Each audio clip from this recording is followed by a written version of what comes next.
Yes, we're running now. Hi, I'm here with Peter Fiske. Peter has his own personal firsthand account of the Stonewall Uprising in New York City in 1969. And Peter is a longtime LGBT advocate for over 50 years. And he's going to tell us today a little bit about his background and about the Stonewall Uprising. I'm Peter Fiske, and I sometimes say the one and only, but we're all one and only. I was born in New York City in 1945, Victory year. I grew up in New York, and at the age of 17, I enlisted in the United States Air Force to get away from home.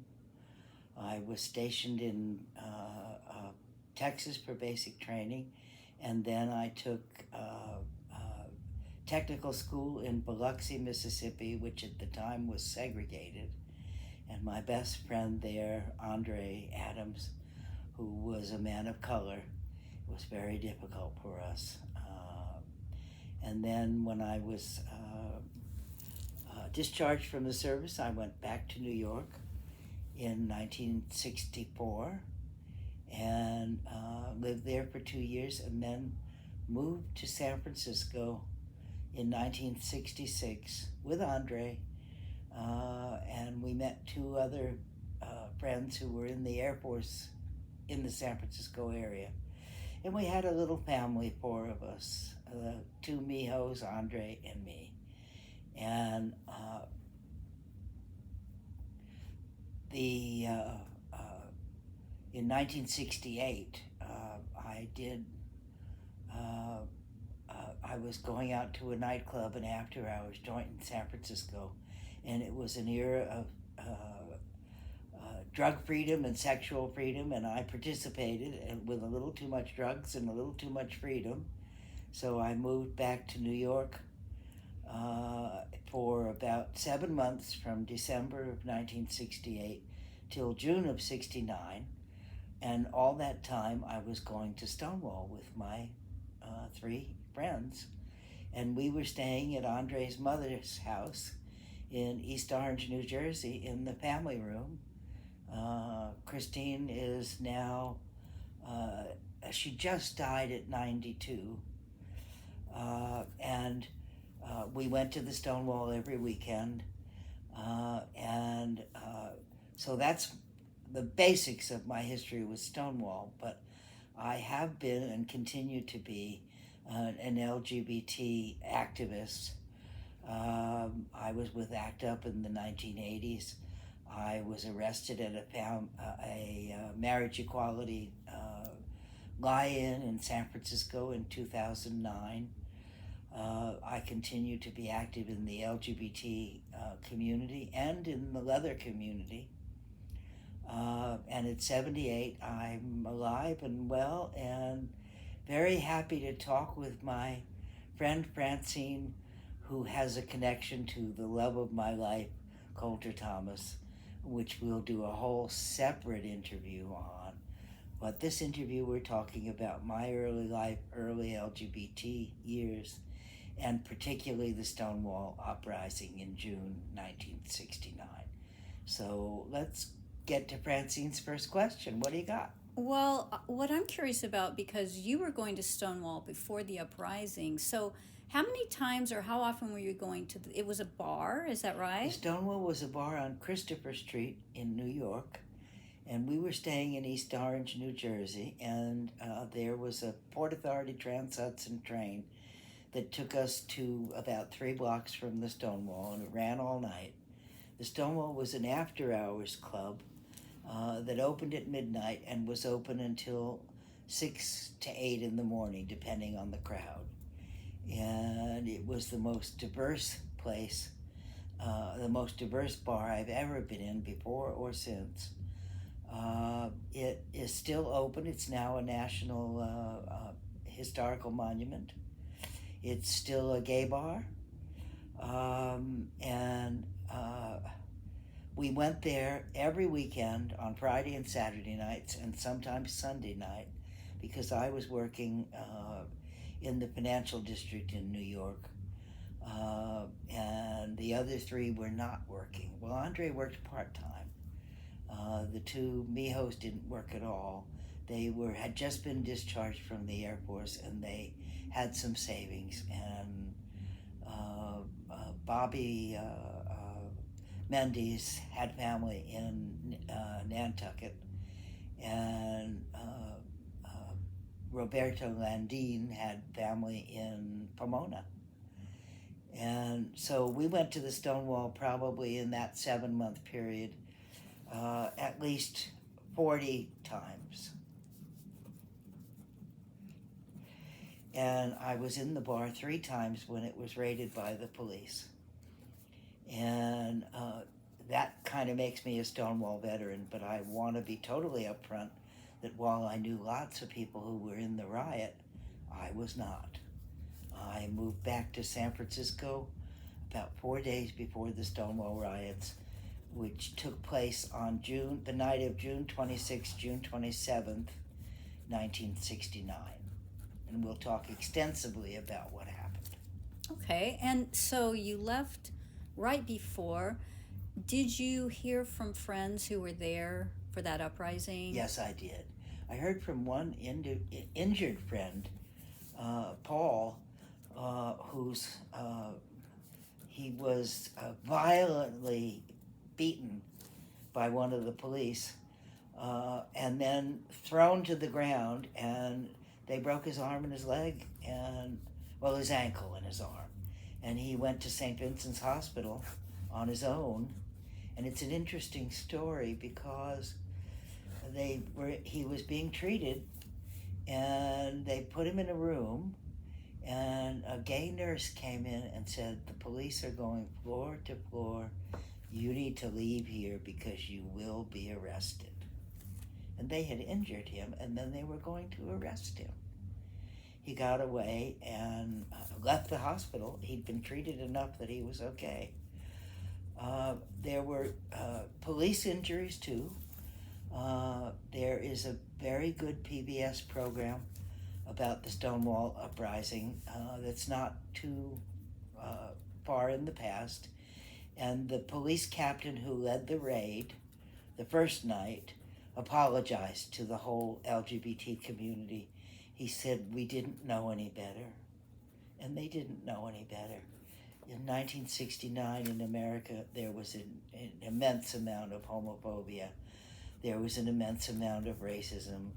And the police, many of them, not this particular captain, but many of the police were corrupt. The Stonewall was owned by the mafia, by a family. And one of their family members was gay, and they let him open the Stonewall. And they were paying off the police. And when they didn't get their payoff, they would come and raid. But I don't think the captain of the precinct knew anything about it. So it was more like the local police that would come and get a payoff? Yeah. And if they didn't get their, it was delivered to them in an envelope at a drop point. Mm-hmm. And if they didn't get the payoff, they came and raided. And would you like to hear about what happened when the Stonewall was raided? Absolutely. When the Stonewall was raided, it was a dance bar. You could dance. They served alcohol, although they had no permit. They served alcohol in coffee cups and mugs. And I'll tell you a little bit more about the place itself. At the door, there was a sliding little opening where the doorman took a look at you, and if he recognized you as a member, he let you in. If you weren't a member, he didn't recognize you. He would ask you, "Why are you here?" And if you said you wanted to come into the Stonewall and you appeared to be gay, he would let you in. You then paid $2 during the week and $3 on the weekend, and you got coupons for 2 drinks. And there was a big dance floor up on the upper floor, and the bar on the first floor, the ground floor.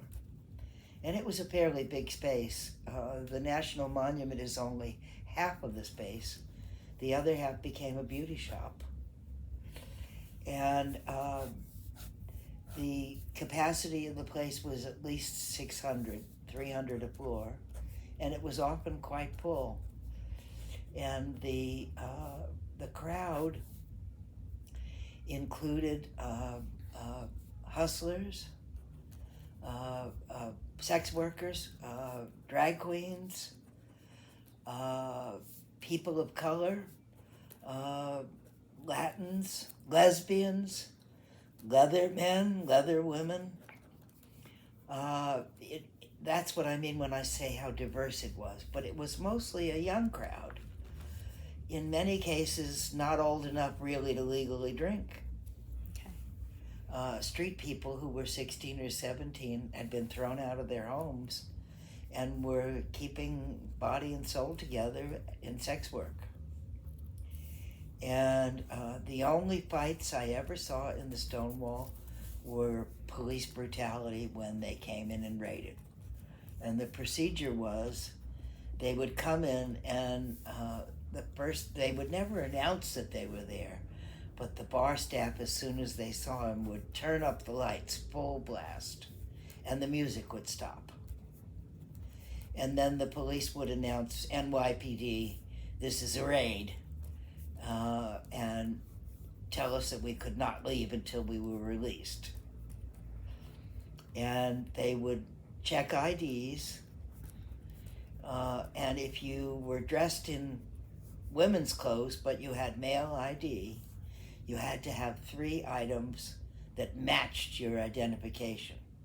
So drag queens would wear a pair of men's underpants and an undershirt, and usually women's underwear where it wouldn't show. Or men's underwear where it wouldn't show. So they had to have or 3 socks. items 3 that items. matched their gender. Yeah. And if you didn't, they arrested you. And if you were underage, they arrested you. And they searched everybody. If you had drugs, they arrested you. And anyone who was arrested at the Stonewall was booked, and their names were released to the New York Daily News, and that would print names from the raids. And then you would lose your family, your job, you'd lose everything. It was dangerous to go to the Stonewall due to the police raids. Mm-hmm. Going back to the matching items, though, was there a logic about, or a law about having the 3 matching gender items? It was part of the, homosexuals were not allowed to congregate. A bar could lose its license if there were, if homosexuals took it over or met there, or if sex went on in there. And believe me, sex went on in the Stonewall. New York did have an official law that in public, and it was a public place, even though it was a private club, they considered it a public place, that if you were female, you had to have 3 items of female clothing on you if you were arrested, or subject to arrest if you were stopped. That law was repealed early in the 70s as a result of the Stonewall Uprising.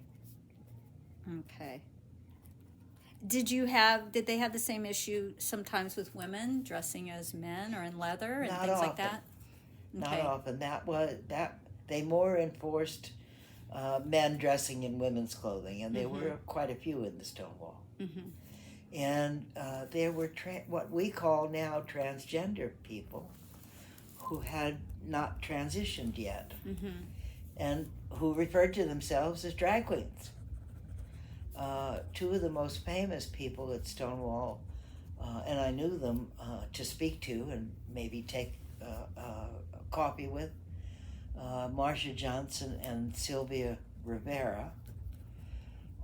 They both called themselves drag queens and wore women's clothing with the 3 items of men's clothing because their ID was male. And both of them later transitioned from male to female. And Marcia ended her life in the East River. She was a drug addict, a heroin addict, and drank. She had a very tough life, was often homeless and a sex worker. And we don't know what really happened, but probably somebody from the mafia or a drug dealer killed her and threw the body in the Hudson River, and it was found there. So it was presumed a suicide, but the community knows it thinks wasn't. it was not a Marcia suicide. would not have committed suicide. Okay. And Sylvia was poor all her life and loud. She would go to demonstrations, gay demonstrations, even act up and say, "What the hell are you doing about the homeless? I'm homeless. I'm gay. Why aren't you helping me?" And so they were not popular. They suffered. My heart broke for the two of them with what happened to them after Stonewall. What happened to Sylvia? Sylvia was homeless most of the time, also a heroin addict, very poor, on welfare, and probably, it's my understanding, died in the epidemic. But they were so vibrant and alive when we were in the Stonewall. I was 24, and Marcia and Sylvia were slightly younger than me, but they were streetwise. And my routine with Andre and the Mijos was to go to a leather bar until 2 a.m. The Stud was our favorite one. And all of these bars were around Christopher Street and towards the docks, towards West End Avenue, 9th, 10th Avenue, and then we'd walk over to the Stonewall at 2 and stay till closing at 7 usually.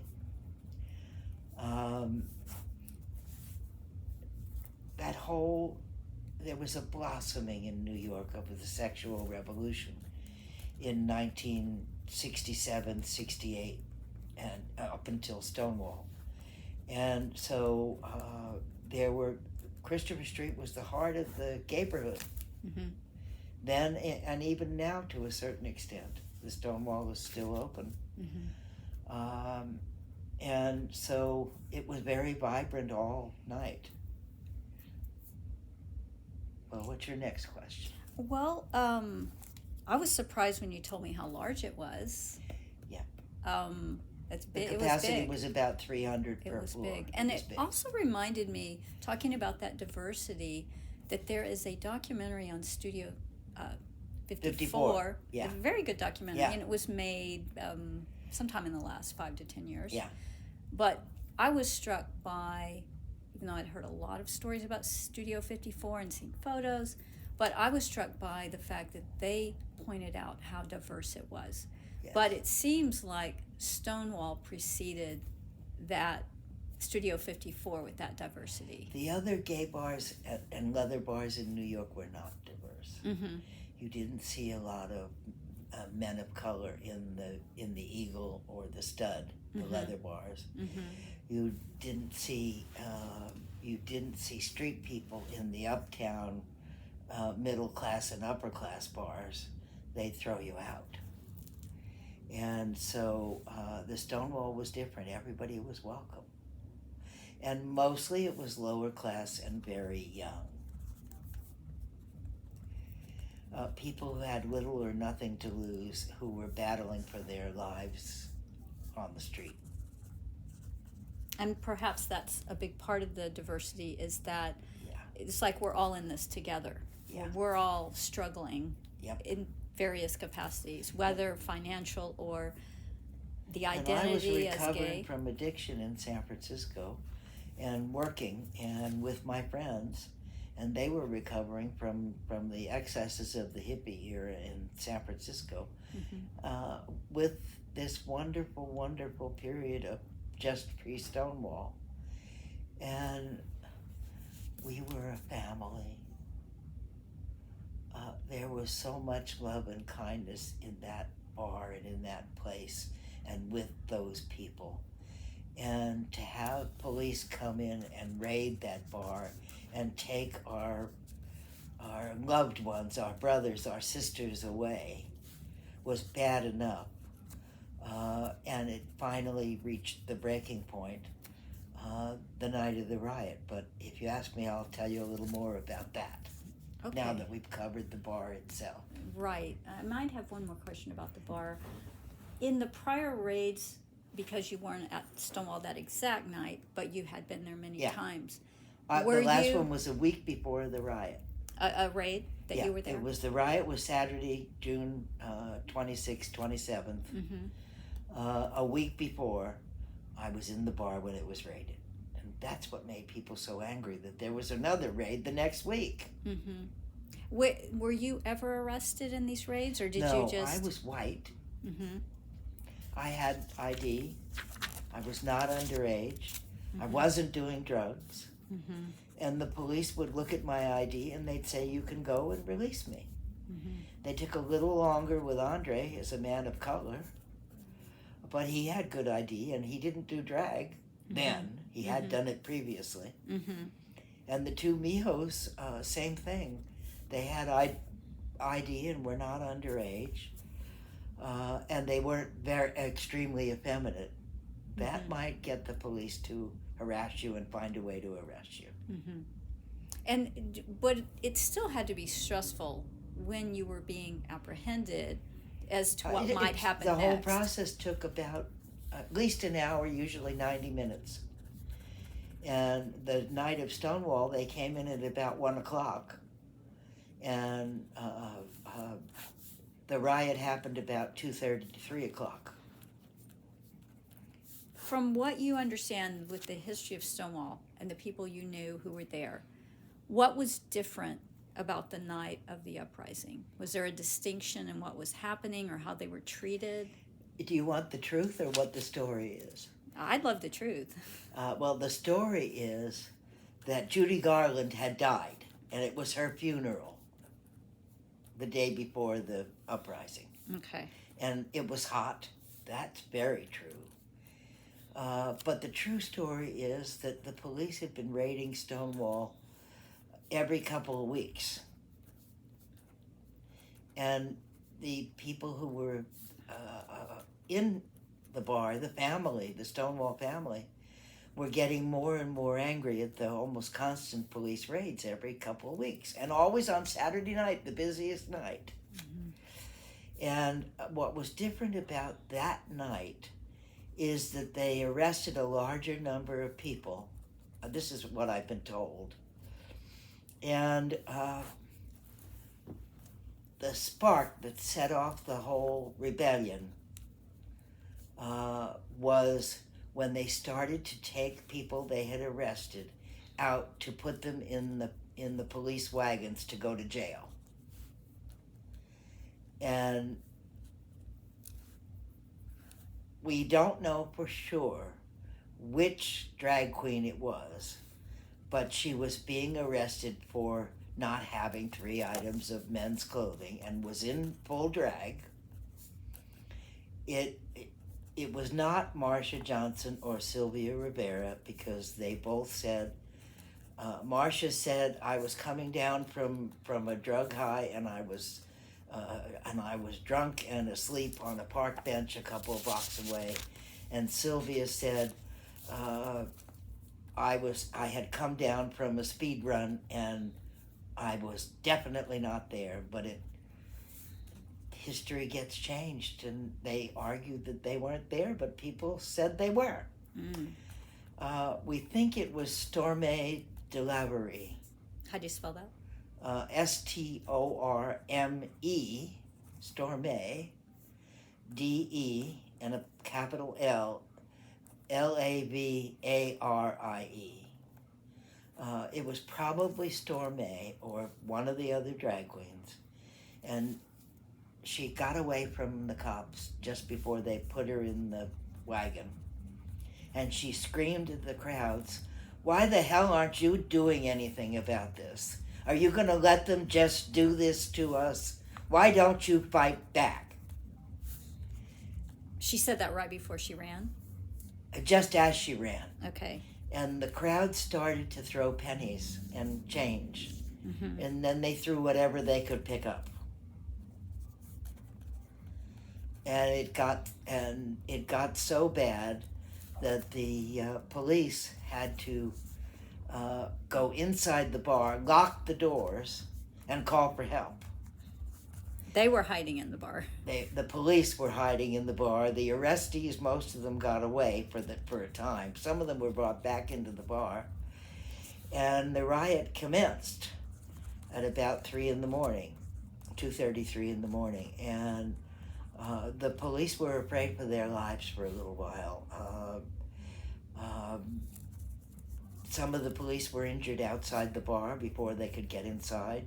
Many of the protesters, and like my friend Paul, were beaten up by the police. They had to, there was real fighting in the streets. No one was killed that I know of, but there were very many police and rioters injured. And the police called for reinforcements, but it took almost 90 minutes to get there. And they had to fight their way in, and that's where many people got injured, when the reinforcements came. Mm. And Paul went, as I told you, Paul went off to the hospital, and about 3 hours later was told, you got to get out of here. And he'd already had a cast put on his arm and splint and bandages on his broken ankle. And he was able to sort of stagger out because there were a lot of arrests. Mm-hmm. And your name got published in the newspaper. And which means you could lose your family, your job. Yes, everything. Your reputation. Yeah. Mm-hmm. Had I been there, I would have been arrested too. I would have fought back. And I've said ever since Stonewall that what happened that night and the following nights, because there were 6 more nights of rioting, Mm-hmm. that made me an activist. So I've been an activist since 1969, 54 years. From what you know, even though you said some people thought that Marion and Sylvia was there, but you've heard Storm A. They said they were not. They said I they were believe not. they didn't There'd lie. be no reason for them to There lie would, about that. yeah, no. So But- many people have lied. There are thousands of people who say I was at Stonewall at the riots. Mm-hmm. I may be one of the few that says, I went to the bar, but I was not there, Mm-hmm. because I don't. Is there? You can make mistakes in memory as time goes by. Sure. And I've had a few. Mm-hmm. For a long while, I didn't realize that that the dance floor was upstairs. I'd forgotten that until I went back in the late 70s, Mm-hmm. and the upstairs was a bar then, and it is now. They sometimes dance in it. Mm-hmm. And then, oh my God, I forgot it was 2 floors up a stairway. And you've been there many times. And there were bathrooms, and I'd been 40 times. Mm-hmm. But your memory plays tricks on you. Well, what about whether it was Storm A or somebody else? Is there a universal agreement that one of the transgender people that was being arrested said, "Why aren't you doing anything?" That's the And that was the preponderance spark. of opinion. So that's probably true. Somebody said to the crowd, aren't you going to do anything about this? Why the hell aren't you fighting back? Mm-hmm. That's everyone agrees on that. Okay. In the movie Stonewall, that was done some years back, and it failed sadly, the filmmaker created a fictional character who was white and from Indiana. And his friend was the one who called out, aren't you going to do something about it? And the white guy from Indiana picks up a stone and throws it. And we know it was not a white guy. Stormy was not white. Sylvia and Marcia were not white, and there was great anger over rewriting history Mm-hmm. that way. I see. Although they did say the film was fiction based on history. And what was your reaction though when you must have seen it in the newspaper the next day? You're back in San Francisco, is that correct?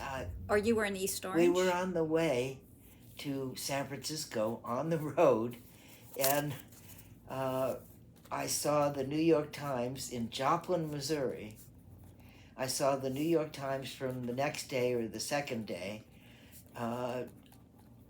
It was not even the main story, but it was, homosexual riot in Greenwich Village, and the New York Daily News was even nastier. And I didn't see that though, but I saw the Times, and even the Village Voice, which was a liberal, new age hippie paper.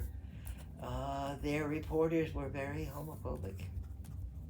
That's pretty The important. coverage was very much these vile homosexuals are rioting.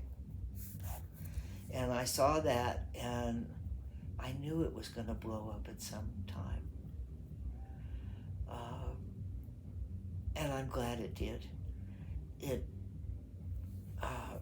was a spark that ignited. There were pre-Stonewall uprisings. I was at the Compton cafeteria in San Francisco, which was raided in 1966 because drag queens hung out there after hours. But I left about a half an hour before the riot started. And that riot was a pre-Stonewall uprising with more than 100 drag queens arrested by the San Francisco police and taken to jail. But Stonewall wasn't just the one night. The next night, instead of 300 or 400 or 500 people, there were 1,000 people in Sheridan Square and on Christopher Street in front of the Stonewall. And there were 5 nights or 6 nights of rioting. One night was rainy, so there weren't a lot of people. And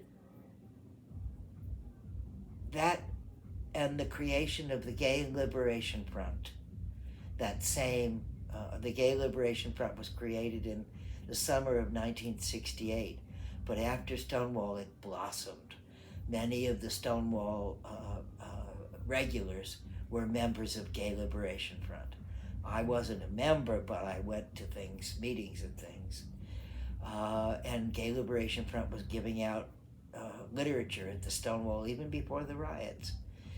And Gay Liberation Front, GLF we call it, Gay Liberation Front, we used the template of women's liberation and black liberation, and that's how we came up with gay liberation, of coming out and demanding to be treated like decent human beings instead of like vermin or filth or trash, and not to be oppressed, jailed, or put in institutions, or have our families reject us.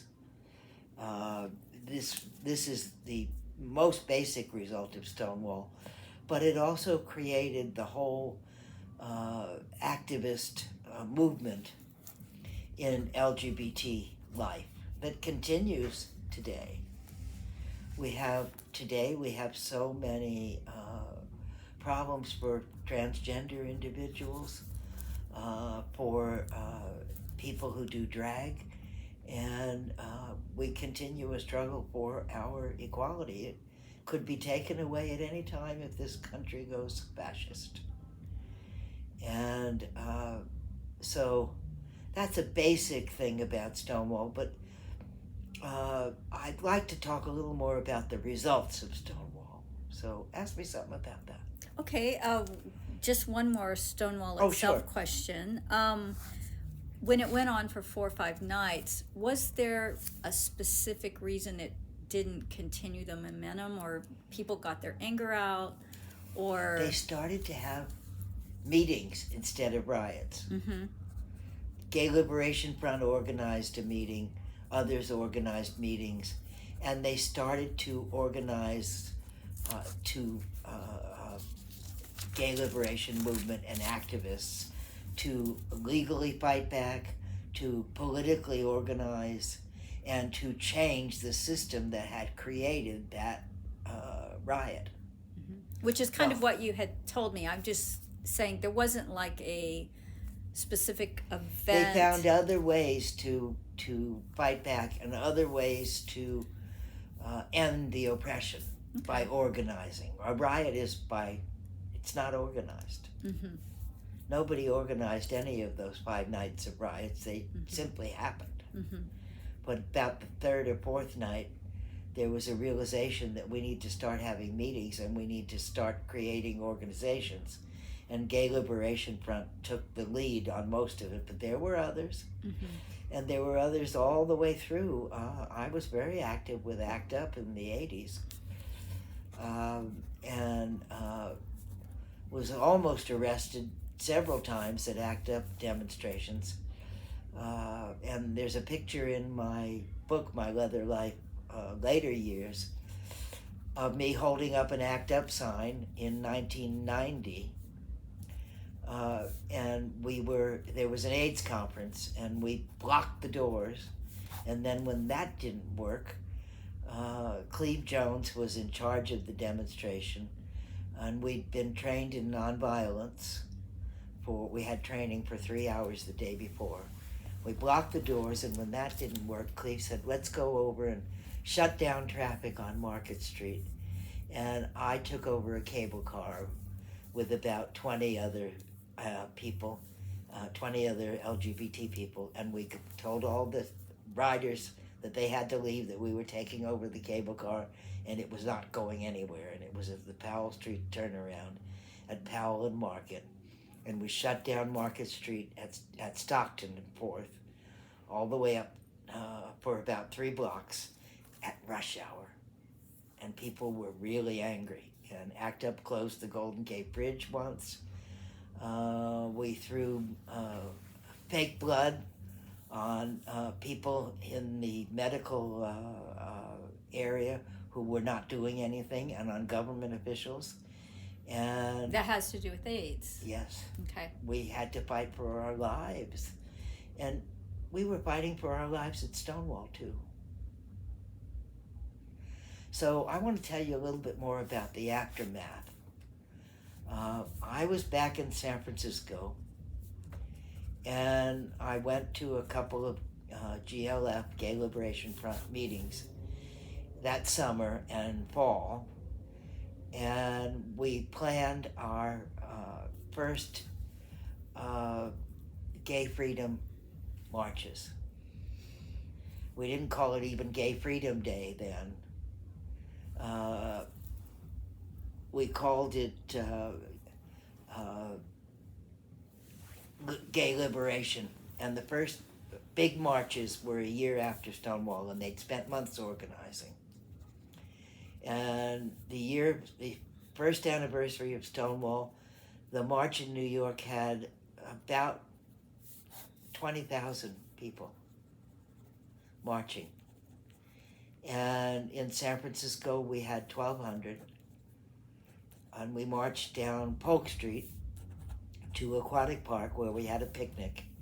And then there was an unofficial march and picnic in Golden Gate Park for people who were more hippie and straight or bi. And that was the first Gay Pride, the first anniversary of Stonewall. Gay Liberation Day. And so this was Gay all Freedom happening Day. simultaneously? This happened in 1970, programmed to all be the same day. The last Sunday of June has traditionally been when we celebrate Stonewall. Okay. Was it, besides New York and San Francisco, were there other cities that participated? And That first year, I think there were a couple. Within 3 years, we had 100,000 in San Francisco and New York. And in 1978 in San Francisco, which was the 9th anniversary, we had 300,000 in San Francisco. And the 10th anniversary of Stonewall, Stonewall veterans and Gay Liberation Front leaders led the San Francisco Gay Freedom Day Parade, so the 10th anniversary. And the 25th anniversary in New York, Stonewall 25, I went to a leather event for it, and then to the main marches. Stonewall 25 had 1 million in New York. And it was incredible. They had a rainbow flag that was several blocks long, and you could throw money into it for people with AIDS. We've done that many times. And then Stonewall 40 in San Francisco at the LGBT Historical Society, Gay Liberation and Stonewall Veterans, and I was the leader of the Stonewall Veterans in San Francisco, and the Gay Liberation folks, we had a joint 40th anniversary celebration at the LGBT Historical Society with wine and cheese and videos and photos. And then we marched at the front of the parade. And the latest one, Stonewall 50, I can't tell you how much it means to me. I still miss my friends from Stonewall. They're gone, most of them. And it was very moving. The island of Manhattan came to a standstill. There were 5 million people on the island of Manhattan celebrating Stonewall 50. That's extraordinary. The population of Manhattan is 1,600,000. There were 3 times the normal population. You couldn't get on the subway. You had to walk everywhere. Mm-hmm. It was extremely moving. And I went to the activist parade, and then the Heritage of Pride was the usual parade. That parade started at noon. It finished at 10 o'clock in the evening. There were over 100,000 people marching in the parade and several million watching. 2 to 3 million people watching. And the activist parade in the morning started at 10 o'clock. That was on 6th Avenue. The Heritage of Pride main parade was on 5th Avenue. And I went to both. It just sounds like extraordinary events. It was. And fortunately pre-COVID, because then... I've never seen anything like it in my life. Yeah, it was Yeah. the summer before COVID. Yeah. And there are pictures of it in my book. I was with my dear friend Billy, who's trans, and we fought for transgender acceptance in the LGBT and leather communities in a more than 10-year struggle, which by 2019 was kind of over. Mm-hmm. We've had some blowback since then, not within the gay community or the LGBT community, but from straight and the religious right, Mm-hmm. particularly. Mm-hmm. Wow. But that event just sounded like the emotion you had of... It was very high emotion. Yeah. And there's high emotion right now, thinking about, I'm one of the few that's left, and I'm 78. Stormy died, I believe, 4 years ago.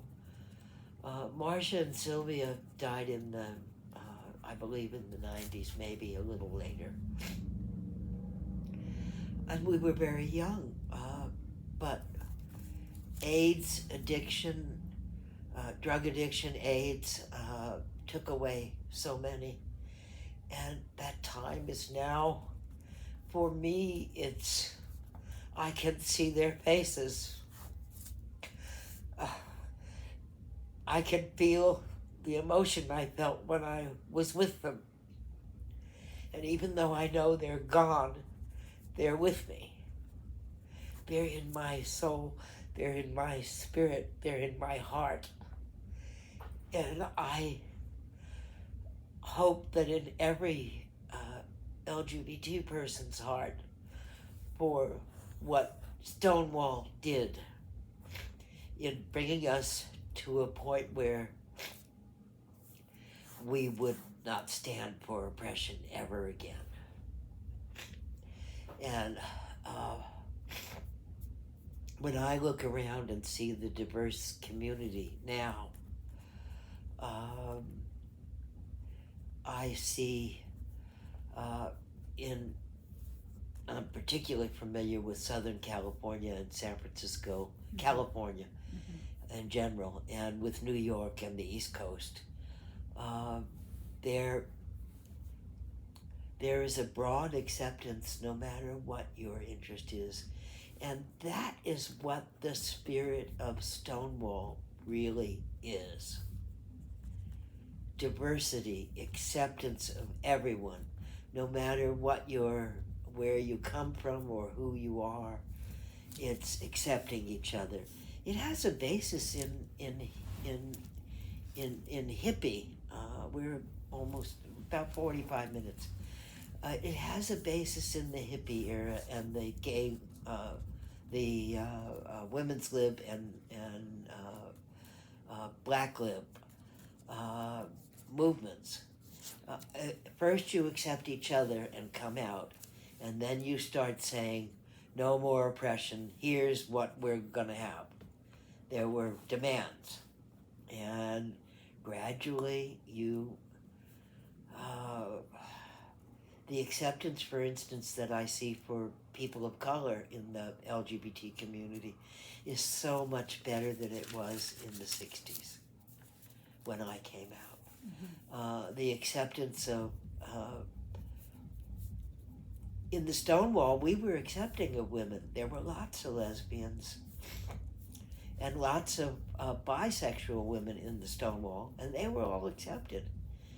And leather was accepted in the Stonewall, although it was mostly, it was drag and dancing, and leather was a small subset, but we were all accepted. That acceptance to me is so moving. I'm so pleased to live in this time. We not only accept each other, but by and large, our government has accepted us. I love seeing people able to marry, and churches accepting people that are LGBT. And I love the fact that most people, whether they're gay, straight, bi, whatever, it doesn't matter if someone is gay. We can love them, and if I, as a gay person, can love people that are straight or bi. I visited a friend in Florida 2 weeks ago who's a gay man, and he's not a Trumper, but he's a conservative Republican, and he is clear with his friends that he's gay and out, and they accept him. And he may be Republican, but he doesn't support their anti-trans attitude or their anti-drag attitude. He says they're wrong and stands up. And I think coming from Texas in the pre-Stonewall era, small town Texas, it was a difficult time for a gay person or anybody who was different. It was certainly, I'm sure, difficult for people of color in Brownwood in the 60s. And I don't think it's difficult like that anymore. It may still be difficult, but not like that. So what we, at Stonewall, those of us who were there and those who came after in the immediate aftermath, what we did there got stronger and stronger as time went on. Harvey Milk was a big part of it because Harvey Milk came up in 1975 in San Francisco with a slogan that we could all understand, and it was come out wherever you are. And we adopted it when we were fighting AIDS, and we used to chant out of the bars and into the streets and act up, fight back, fight AIDS. Those were our chants, and they saved lives. They got us medication. They got us government help. They got people to realize that you couldn't get AIDS from casual contact with a gay person. They got us help for those who were sick. But if you'd like, I want to talk about the other side of activism.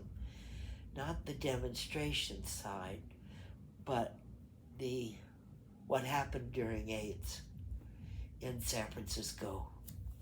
What we called the San Francisco model of care. In the beginning, in 1981, this is going to be emotional, but I need to tell it. Okay. Our friends started to die from gay cancer, Kaposi sarcoma. They started to have dark lesions the size of quarters, and they were in pain, and then they went to the hospital, and then they died within weeks. And nobody cared. In fact, many people said it was we brought it on ourselves. It was the gay plague, and we deserve whatever we got. Well, we couldn't let this happen. We couldn't let this happen to our friends, to the people we loved.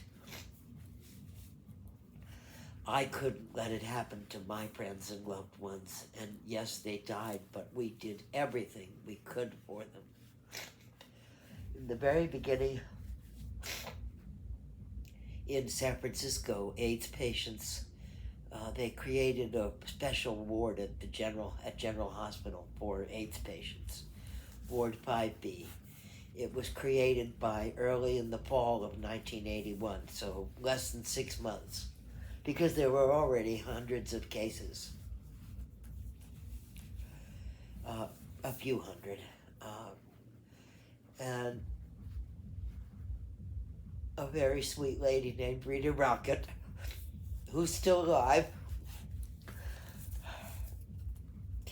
she decided to come and have a brunch and a party and entertainment in the ward for the patients to make their life a little more bearable.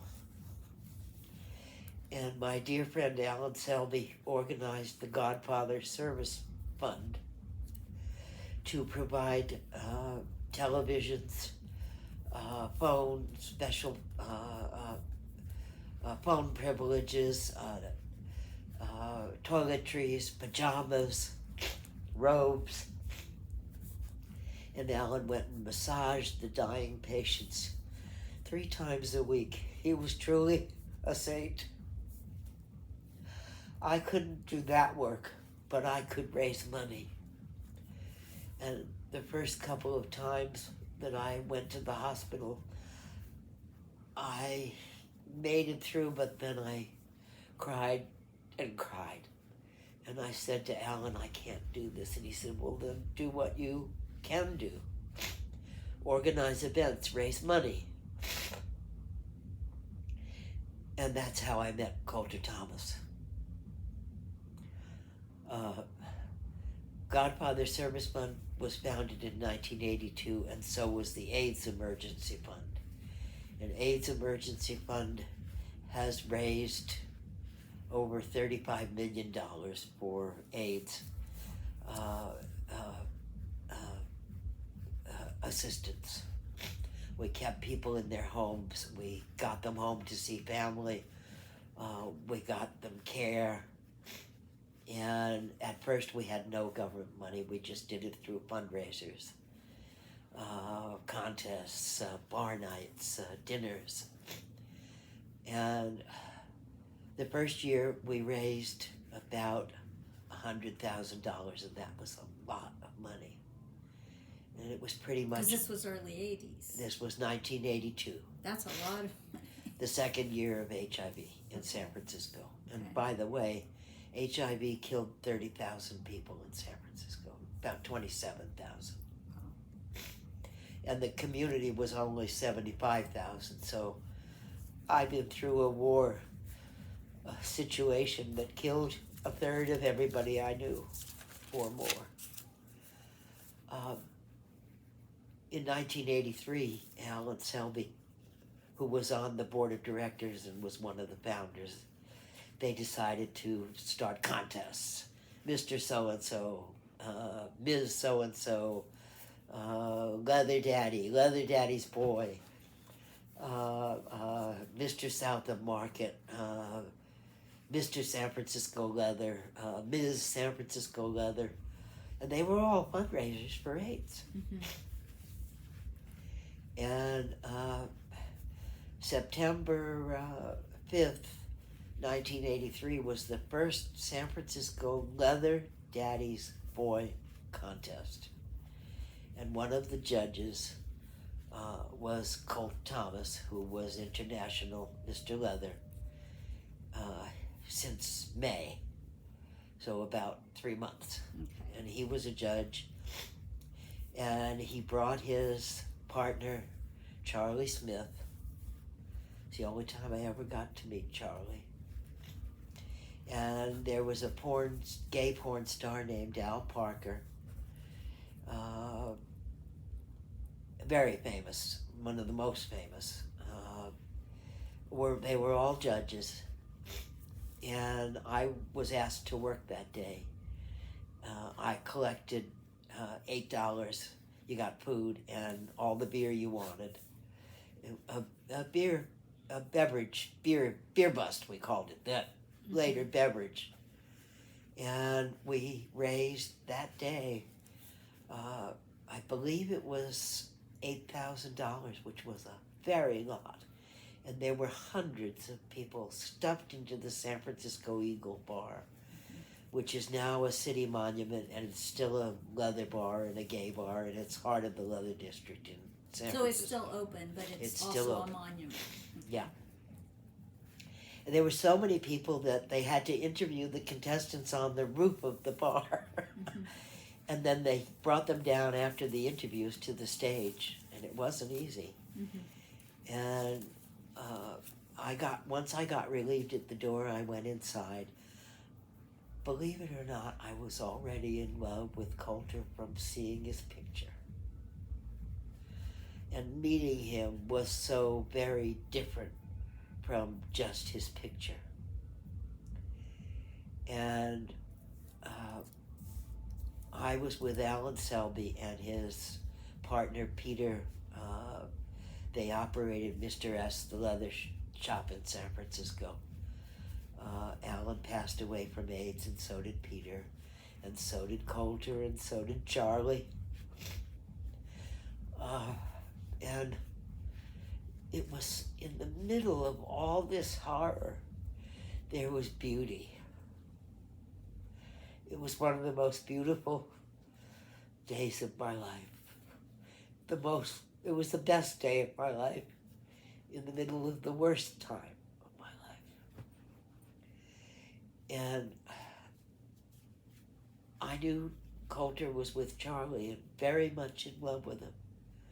Charlie was the love of Coulter's life, but Coulter's the love of my life. And just being there, my heart beat fast all day. My heart beat fast any time I was with him. And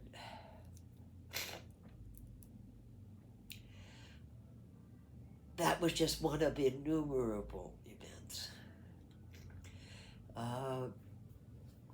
Later on, we created the quilt.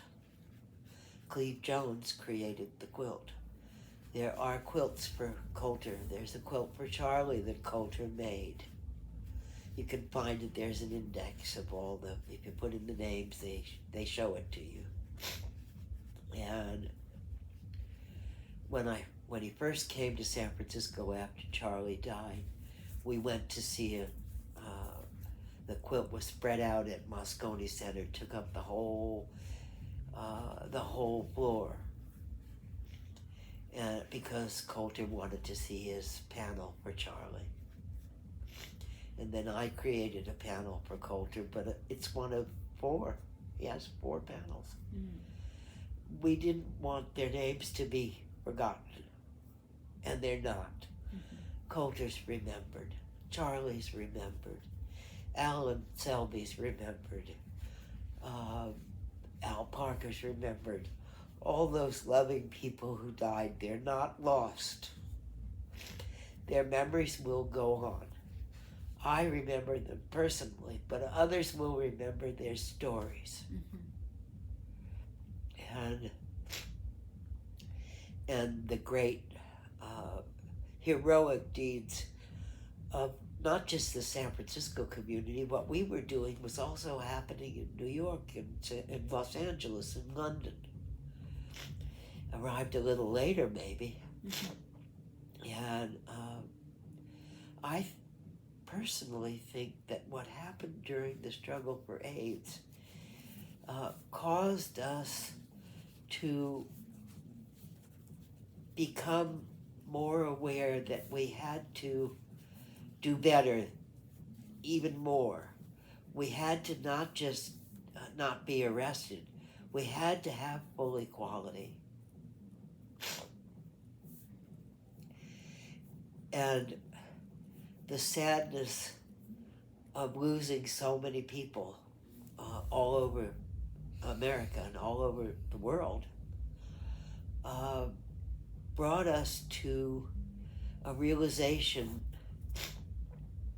that we had to take care of each other, that we had to be more of a community, and that we had to organize even more than we had before.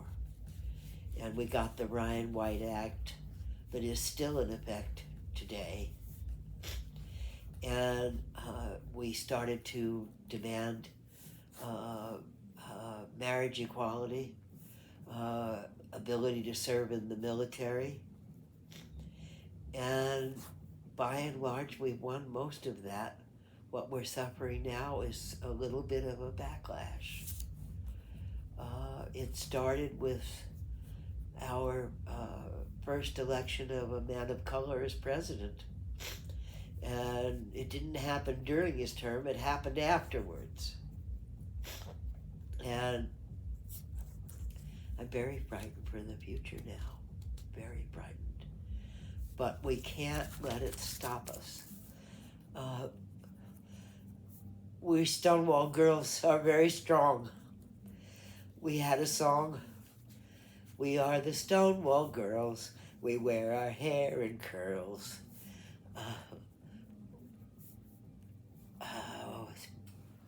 We wear our longer hair and we don't wear underwear. We wear our dungarees above our nelly knees. We are the Stonewall girls. We are the Stonewall girls. And they were verse after verse after verse. And I'm going to finish this with, I was arrested in 2009. There's records of it, pictures of it. 250 of us sat down on Van Ness Avenue in San Francisco. Right after the California Supreme Court said that Proposition 8, which denied marriage to LGBT people, said that giving domestic partnerships was okay. And that's the very case that went to the United States Supreme Court and gave us marriage equality. So we were worried about a riot or a really bad outcome on that case. So we had training the day before, and there were 250, 80 clergy. They San Francisco Police Department sent out LGBT officers to monitor the demonstration. They were completely nonviolent and supportive. And the decision came down at 10:30 in the morning. By the time we walked over to Van Ness Avenue and sat down, it was after 11. And we made an agreement with the police department, SFPD, that if they didn't arrest us till after the noon news and allowed our spokespeople to speak, we would not go limp and force them to that we would cooperate with our arrest if they waited. We were certainly not going to be violent, but we offered cooperation if they gave us time. And we were on the spokespeople were on the noon news. They were mainly clergy.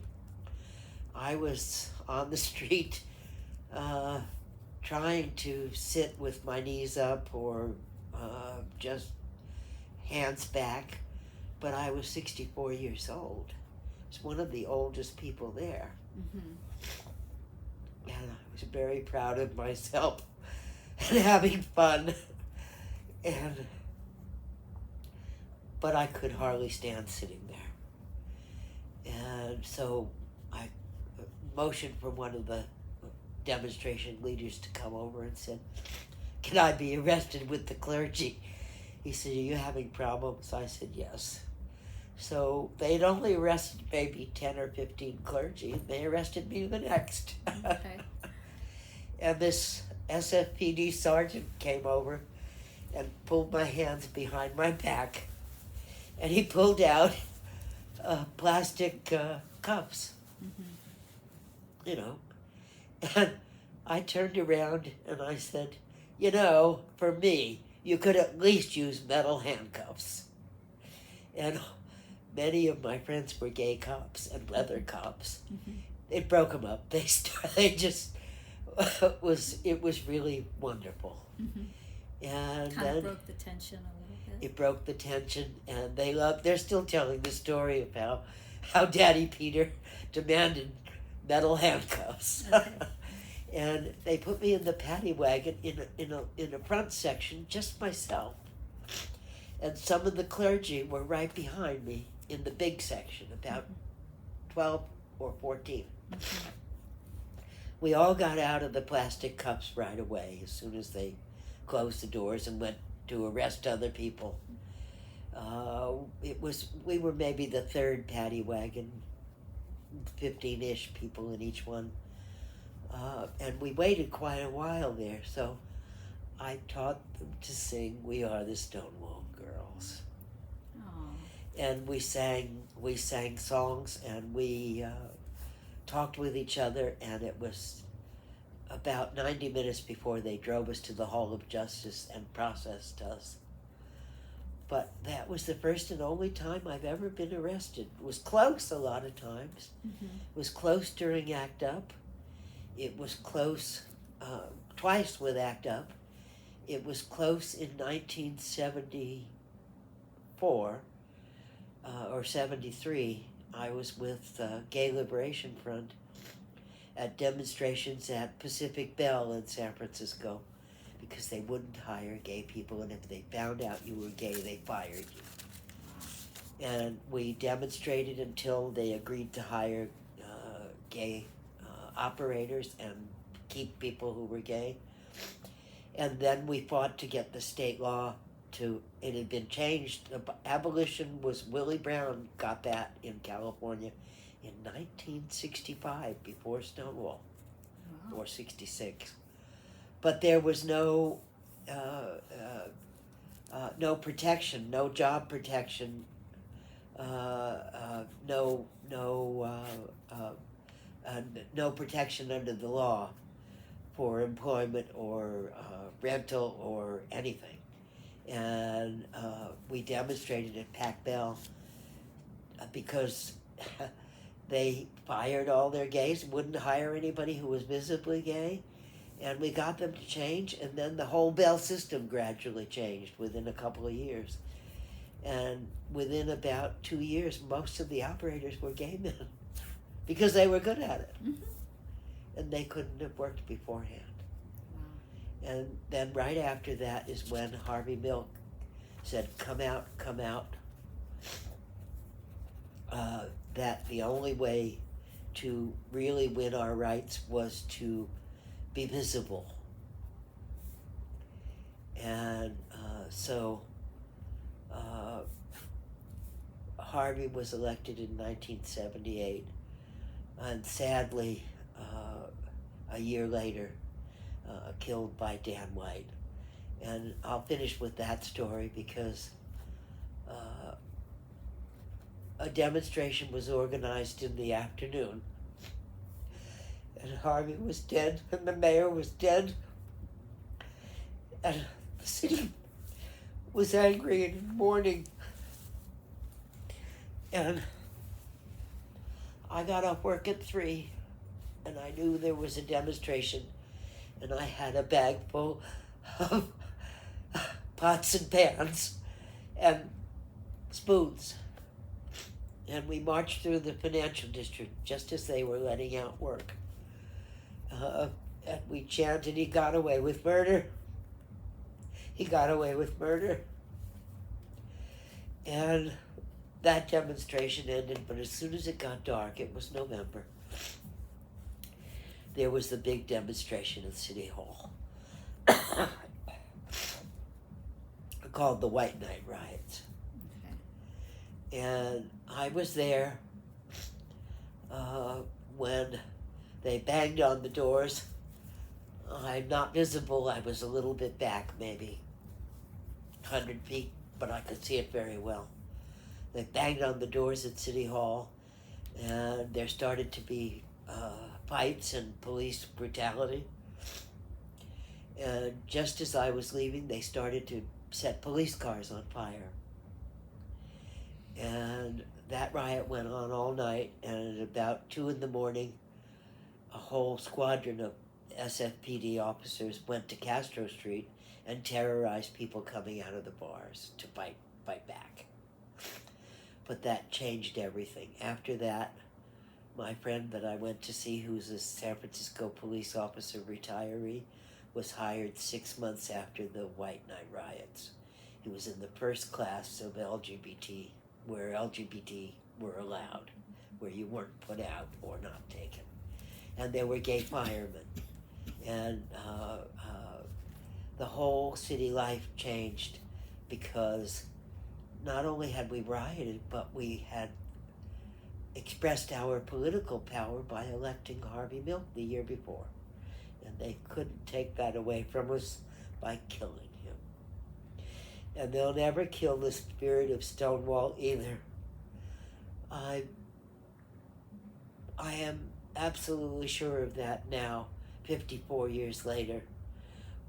What happened at Stonewall, fighting back and not accepting oppression, is something that's universal and very, very human. And so what we really were doing was expressing our humanity and our caring for each other, and that we would not be abused. And if you're not accepting abuse, most of the time, you are not an abuser either. So we've gone an hour and 13 minutes. I think we cut this off here. Okay. I'm happy with it, actually. Okay. But I want to see it when you play it back. Okay. Well, I'd like to thank you for taking the time for this interview and being so honest and allowing your emotions. I want It's people important. to know what it was like. Yes. And I went through this. These are not stories I've heard. These are things I know. Except Marcia and Sylvia, I only heard. They never specifically told me that they weren't there. Mm-hmm. But it's pretty universal. Right. And pretty much everything else is my first-hand personal experience. Okay. Well, Peter, thank you so much. And I love you, Francine. likewise. We're going to talk some more. And Yeah, we're going to have a few more interviews on different Yes. topics, but Yes. this has been really good. Thank you so much for taking the time with me. And I wanted to tell the true and real story, and it is very emotional parts of it, Sure. but it's expressing that emotion is so much better than keeping it in. Exactly. So I'm so happy we have had this time, and I want people to see it and know what it was like at Stonewall, and what it was like in Gay-Lib, and what it's been like being an LGBT person for more than 60 years In this time of history. in this time. Yes. Okay. Thank you, Peter, so Okay. much. Love ya. You too.